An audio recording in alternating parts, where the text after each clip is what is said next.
முடிந்த பின்பு போய்விட்டார். நினைக்கிறேன். ஆபிரகாம் தன்னிடத்திற்கு போனான். அவனுடைய கருப்பொருள் என்னவென்றால், அவனுடைய கருத்து என்னவென்றால், கவனிங்க, அவனுடைய கருத்து என்னவென்றால், தேவன் பொறுமை உள்ளவர், இரக்கம் உள்ளவர், அன்புள்ளவர். கர்த்தர் ஆபிரகாமோடு பேசி முடிந்த பின்பு அவர் போய்விட்டார்.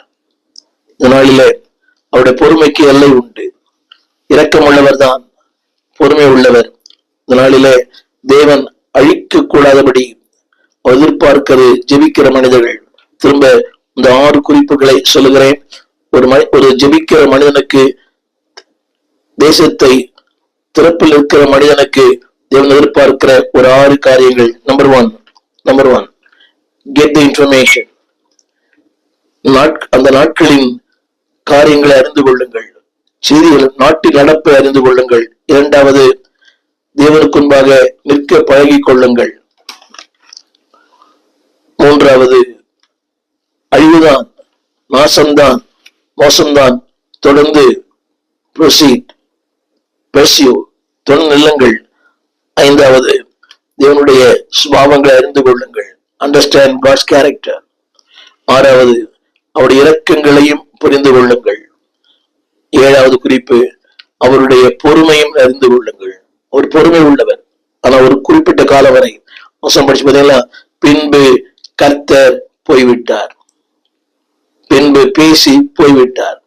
என்னை கேட்டுக்கொண்டிருக்கிற அன்பு பிள்ளையே, இந்த நாளிலே தேசத்தை அழிக்காதபடி திறப்பில் இருக்கிற மனிதனாய், ஜெபிக்கிற மனிதனாய், போராடுகிற மனிதனாய், ஆத்துமாக்களுக்காய் கதறுகிறவர்களாய், நாட்டின் நிலவரங்களை அறிந்து கொண்டவர்களாய், understand the news about the land, இந்த நாட்டின் நிலவரங்கள்.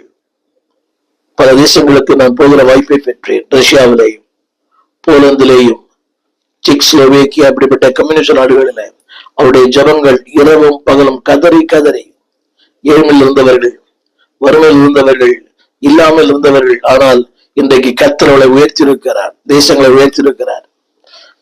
திரும்ப சொல்லுகிறேன், இன்டர்சீட், ஜெபியுங்கள். தேவனுக்கு முன்பாக நிற்க பழகி கொள்ளுங்கள்.